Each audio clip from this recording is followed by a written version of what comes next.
Salam Malaysia Madani bersua lagi menerusi Ruang Bicara. Saya Wan Syahrina. Hari ini 6 Februari 2023 dan istimewa sebenarnya edisi istimewa hari ini kita juga masih belum terlambat untuk mengucapkan selamat menyambut Hari Thaipusam kepada seluruh masyarakat India penganut Hindu di dalam negara dan juga di luar negara yang mungkin sampai ke Malaysia untuk sama-sama meraihkan Thaipusam.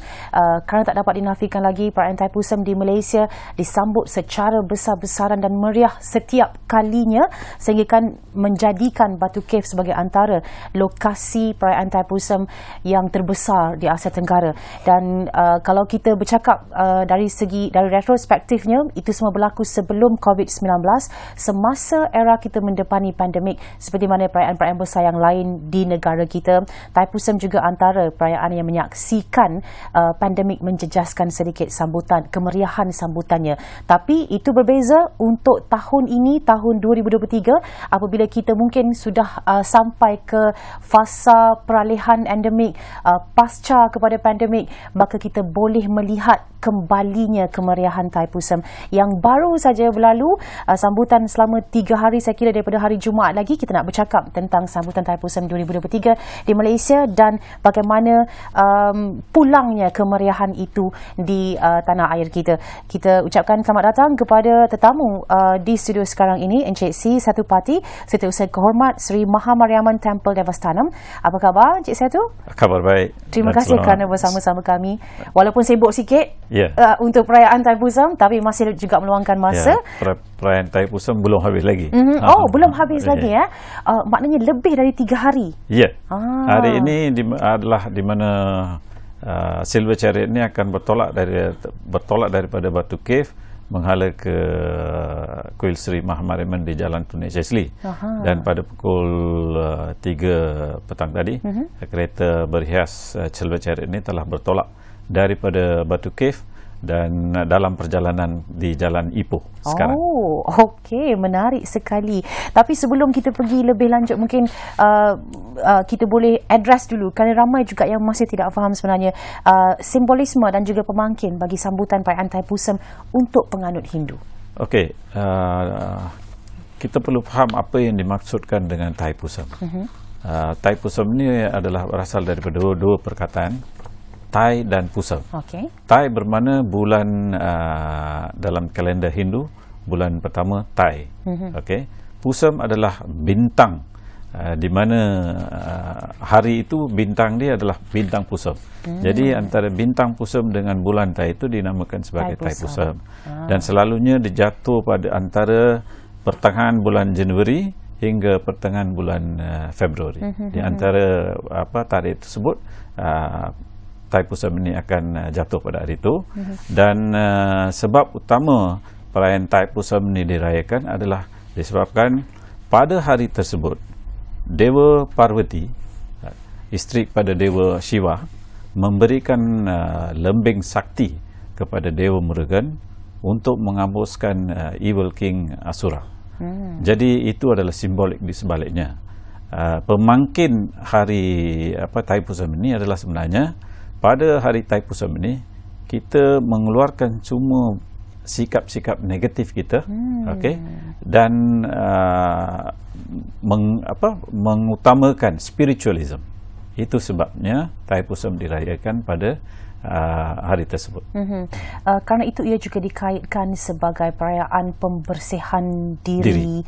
Menguji ketahanan. Ya, betul. Adakah dengan simbolik itu dan juga definisi ataupun maknanya yang mendalam, ia lebih sinonim ataupun lebih banyak atau lebih bermakna diraikan oleh mereka yang sudah berusia ataupun mereka yang sudah matang? Anak-anak muda adakah terlibat sama juga dengan aktif ataupun tidak? Okey, di negara ini boleh dikatakan bahawa semua peringkat usia yang terlibat dalam perayaan Thaipusam.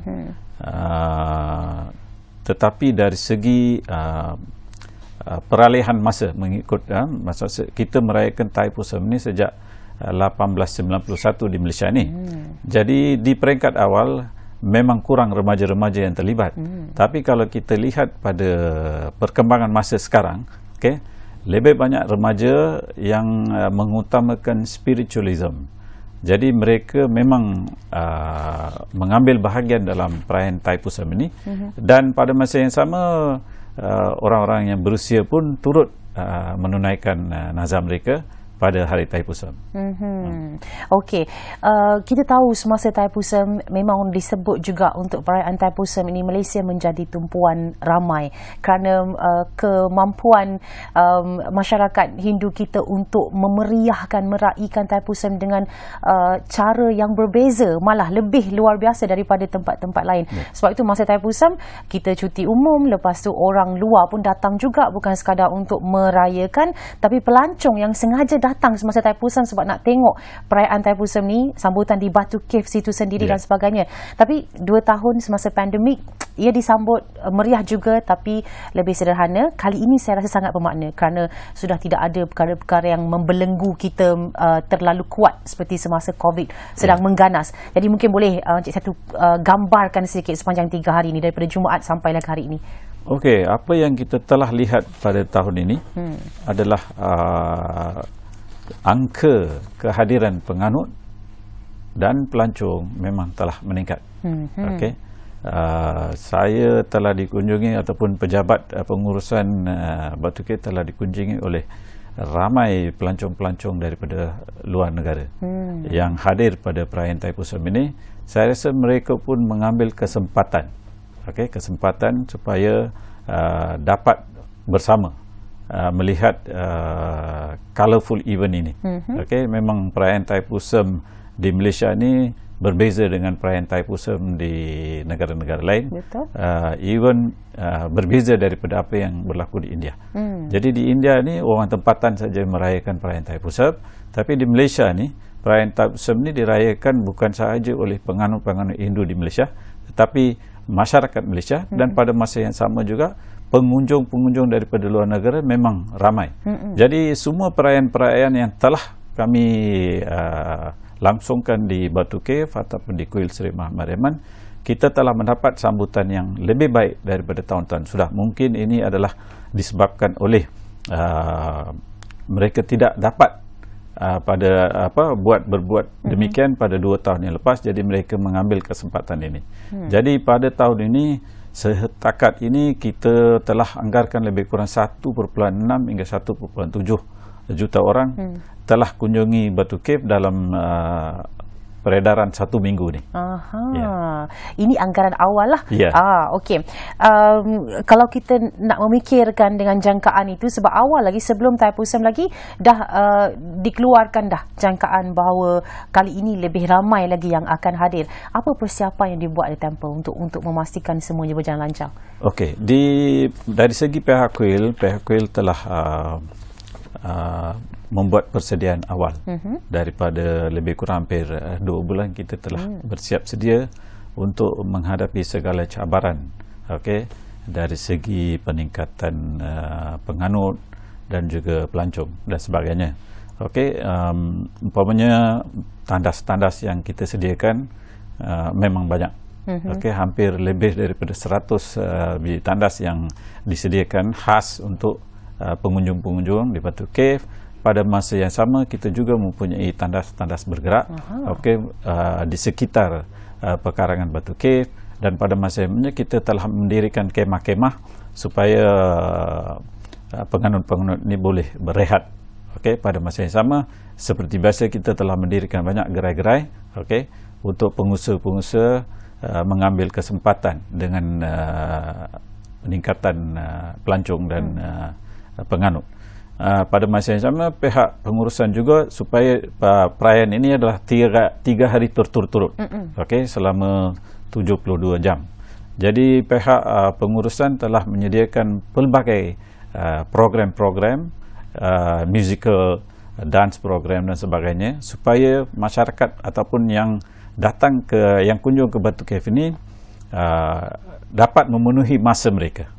Jadi ini adalah persediaan-persediaan yang telah kami lakukan supaya penganjung ni penganut dan juga pengunjung ni tidak begitu boring.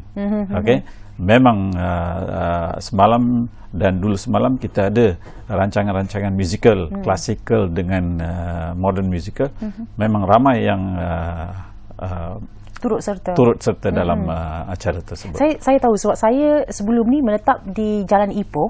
Itu antara jalan yang digunakan untuk perarakan sampai ke Batu Caves. Jadi kalau malam tu sampai ke paginya tu memang meriah, boleh dengar elemen-elemen musical juga, kita boleh lihat perarakan juga. Jalan ditutup pada masa tu. Jadi memang kita rasalah kemeriahan tu. Macam mana dengan kali ini kerjasama dengan agensi-agensi pihak-pihak berkuasa nak memastikan kelancaran, jalan-jalan yang ditutup dan sebagainya? Okey, kita dalam perayaan Thaipusam setiap tahun kita dibantu oleh banyak agensi kerajaan dan juga agensi-agensi bukan kerajaan. Jadi agensi-agensi kerajaan seperti PDRM, Kementerian Kesihatan, DBKL, MPS, Bomba, dan juga Tenaga Nasional Berhad memang memberi sumbangan yang tidak ternilai kepada perayaan Thaipusam di Batu Cave ini. Perayaan Thaipusam di Batu Cave ini boleh dikatakan sebagai perayaan nasional dan antara perayaan yang mempunyai angka yang begitu besar di Asia Tenggara. Okey, satu-satunya perayaan yang mempunyai kehadiran penganut yang begitu tinggi di Asia Tenggara. Jadi di sini ini adalah satu cabaran kepada bukan sahaja kepada pengurusan tapi juga kepada agensi-agensi juga. Jadi bantuan daripada agensi-agensi ini memang tidak ternilai. Okey. Daripada awal lagi sebelum pihak pengurusan memohon untuk bantuan pihak-pihak PDRM telah bersiap sedia. Mereka mempunyai Ops Palu. Okey, dinamakan sebagai operasi untuk perayaan Thaipusam ini dinamakan sebagai Ops Palu. Hampir 1.5 bulan sebelum kita merayakan perayaan Thaipusam ini, mereka telah bersiap sedia. Okey, dengan pelbagai program dia supaya memastikan bahawa perayaan Thaipusam ini dapat dijalankan dengan lancar.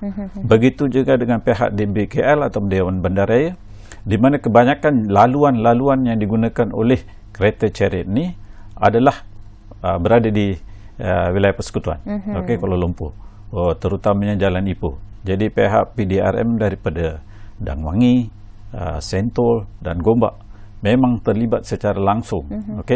Lebih daripada 1,000 personel daripada PDRM yang terlibat dalam memastikan kelancaran perayaan perjalanan kereta chariot ini.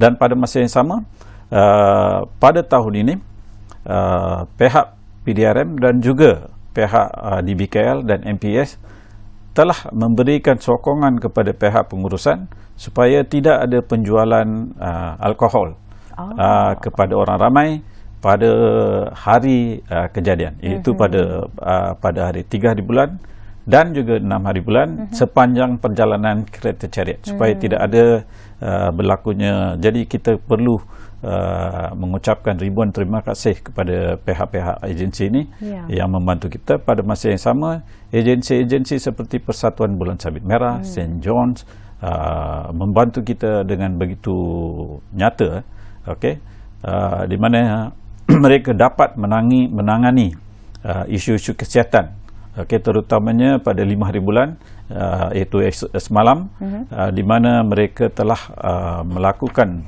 banyak kerja-kerja kecemasan yang telah menjadi satu kebiasaan kepada mereka lah.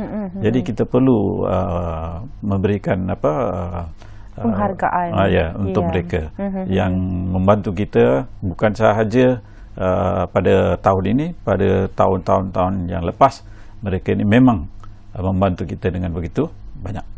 Okay. Ini agensi. Saya terfikir juga macam mana agaknya pengurusan temple.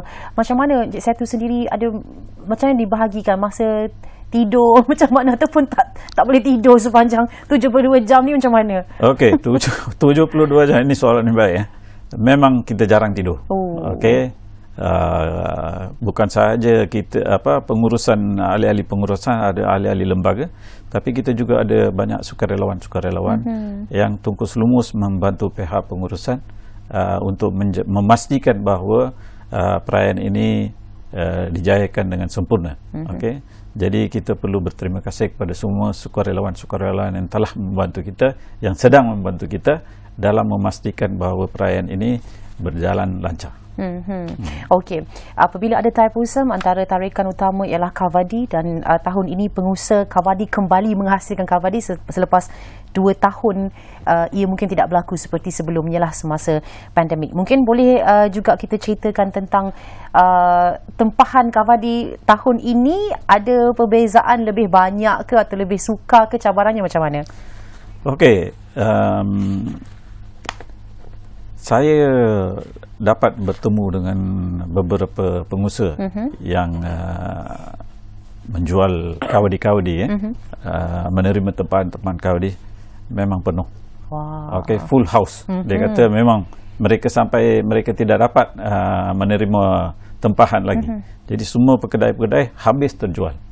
Jadi ini adalah satu kesan yang boleh dikatakan baik. 2 tahun yang lepas ni perniagaan mereka telah merosot. Okay, ada antara mereka yang berungut kepada pihak pengurusan, berkenaan dengan kawadi mereka tidak dapat. Mereka lah yang antara yang menyahut supaya tahun 2022 kawadi dapat dibenarkan. Tapi disebabkan oleh PKP pada masa itu, memang pihak pengurusan tidak dapat membantu mereka. Tapi tahun ini pengusaha-pengusaha ini kembali segar, dan kita dapat banyak gerai-gerai sementara yang telah didirikan yang membawa yang khas untuk membuat kawadi-kawadi ini. Jadi memang seronoklah pengusaha-pengusaha. Bukan sahaja pengusaha-pengusaha kawadi yang seronok, tapi pengusaha-pengusaha yang menjalankan perniagaan di dalam dan di luar pekarangan Batu Cafe ini memang seronok. Jadi mereka dengan adanya lebih daripada 1.6 hingga 7 juta orang ini, kita pasti apa yang mereka lepaskan pada 2 tahun yang lepas, mereka boleh dapat semula. Perniagaan lancar. Ini antara orang kata sinarnya lah di sebalik perayaan Thaipusam untuk semua. Dan kalau kita bercakap tentang fokus dan keutamaan yang ingin dilaksanakan ataupun ditunaikan selepas 2 tahun tidak diraikan Thaipusam ini, mungkin ada sesuatu yang memang diberikan perhatian lebih sikit tahun ini. Okey, fokus yang yang utama, kita dapat lihat daripada dikatakan telatah masyarakat ataupun pengunjung. Boleh kita lihat lebih daripada 50% yang memakai pelitup mata muka. Jadi itu adalah satu tanda bahawa mereka memberikan perhatian kepada kesihatan. Jadi ini adalah sesuatu yang penting. Masyarakat sedar kepentingan kesihatan. Jadi itu adalah di antara perkara yang kita dapat lihat. Dan kita boleh menyatakan bahawa masyarakat di Malaysia ni memang selepas 2 tahun ni tumpuan utama mereka adalah kepada faktor kesihatan. Jadi kesihatan menjadi fokus utama untuk tahun ini. Dan kebiasaannya masyarakat yang naik tangga tu, mereka tidak memakai pelitup muka. Tapi kali ini kita boleh lihat ada yang pakai. Jadi itu adalah di antara faktor yang boleh dikatakan yang diutamakan pada tahun ini. Walaupun kita tahu nak naik tangga tu memang mengah biasanya, sebab itulah lebih selesa untuk tidak pakai. Tapi mungkin juga sudah dah terbiasa dengan norma memakai pelitup muka tu, ada yang meneruskannya semasa sambutan. Okey, nak menjadikan ataupun nak bersedia kepada kemeriahan Thaipusam kali ini, ataupun supaya ia memang betul-betul meriah, ia betul-betul bermakna Thaipusam kali ini, apa antara pendekatan diambil? Kalau kita lihat beberapa tahun dulu mungkin ada inisiatif untuk mencantikkan tangga Batu Caves pada masa itu. Kali ini bagaimana pula? Okey, kita telah pada tahun ini pun kita telah mengecat tangga, supaya dia cantik balik, dan juga kita telah menumpukan perhatian kepada Gua Ramayana. Kita telah mencantikkan gua tersebut, di mana lebih ramai pengunjung telah mengunjungi gua tersebut. Dan pada masa yang sama, lanskap yang terdapat di sekitar kawasan Batu Cave telah dinaik taraf. Pada masa yang sama, semua kawasan-kawasan kuil telah dicat. Jadi ini adalah antara, dan kita telah membina tandas lebih kurang 100 tandas baru, dengan aksesori yang baru, untuk kemudahan penganut. Jadi ini adalah di antara langkah-langkah yang telah diambil oleh pihak pengurusan. Kita tahu dah cabaran nak mengendalikan sesuatu event seperti ini, sesuatu peristiwa yang sebesar ini. Seperti kata Cik Saidu tadi, tak ada saya rasa perayaan lain yang dalam satu masa menghimpunkan sebegitu ramai, bukan saja di Malaysia, sampaikan di peringkat luar negara pun kita yang paling unik dan juga istimewa. Jadi cabarannya, walau bagaimana pun nak tanya juga tentang cabarannya mengendalikan sambutan kali ini. Okey, cabaran yang utama adalah crowd control. Okey, ini telah menjadi antara cabaran yang paling sukar untuk dihadapi, sebab dalam lingkungan 1, 2, 3 hari ini limpahan penganut dan juga pengunjung adalah tinggi. Jadi pada waktu tersebut memang pelbagai panggilan yang kita terima, masalah dari segi kesesakan dan sebagainya. Kita perlu menyedari bahawa gua tu boleh muat lebih kurang 30 hingga 50 ribu orang pada satu jangka waktu.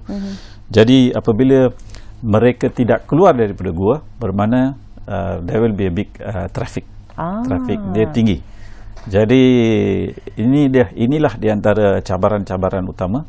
Dan pada yang kedua, cabaran yang kedua adalah dari segi trafik di luar, di luar pekarangan Batu Cave, di mana ramai yang ingin menggunakan kenderaan masing-masing daripada menggunakan kenderaan awam. Jadi parking menjadi satu masalah ataupun cabaran, di mana pada masa itulah wujudnya pengutip-pengutip secara haram, yang menggunakan kesempatan cuti selama 3 hari daripada hari Sabtu, Ahad dan Isnin, menggunakan kawasan-kawasan lapang di dekat sekitar tu, untuk parking. Dan kita terima juga banyak panggilan yang mana mereka charge lebih daripada RM20 untuk parking kereta. Jadi masalah-masalah ini walaupun kita ditengahkan kepada pihak PDRM juga cuba sedaya upaya untuk membantu kami untuk memastikan bahawa tidak ada parking-parking haram. Jadi walaupun kita menghadapi cabaran, semua cabaran ini dapat diatasi. Itu yang menjadi kelebihan. Walaupun subuh pagi ramai, subuh pagi semalam tu ramai yang kunjung ke Batu Cave sebab mereka mengambil kesempatan cuaca yang sejuk. Jadi maka kita dapat mengendalikan semua traffic flow di situ dengan bantuan rela, dengan bantuan sukarelawan, dan agensi-agensi lain yang membantu kita mengatasi masalah ini. Tapi saya terfikir juga, Cik Satu sebutkan tentang crowd di dalam gua dan mungkin semasa nak naik tangga, apa penyelesaiannya kepada itu? Kena tunggu giliran ataupun kena dibahagikan ke atau macam mana? Ya, apa yang kita telah buat pada tahun ini, kita telah mengarahkan pihak security, rela dan juga sukarelawan kita supaya memastikan bahawa sesiapa yang telah menunaikan azam mereka tidak tinggal lama di gua.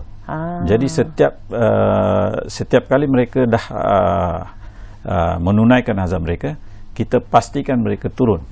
Jadi ini membolehkan kita satu perjalanan yang lancar. Okey, kita boleh gambarkan dan mungkin dengan outcome yang kita terima, maksudnya semuanya berjalan lancar, tapi perayaannya masih belum habis lagi, kan Cik Satu? Saya pun tak boleh nak mencuri masa Cik Satu lebih lama lagi kerana nak kena kembali semula untuk melihat bagaimana perarakan pedati berjalan semula. Terima kasih kita ucapkan Cik Satu kerana bersama-sama kami untuk program kita hari ini, Ruang Bicara Khas bersempena dengan Thai Pusam. InsyaAllah. Terima kasih kepada anda juga yang setia bersama-sama kami. Jumpa lagi pada lain masa.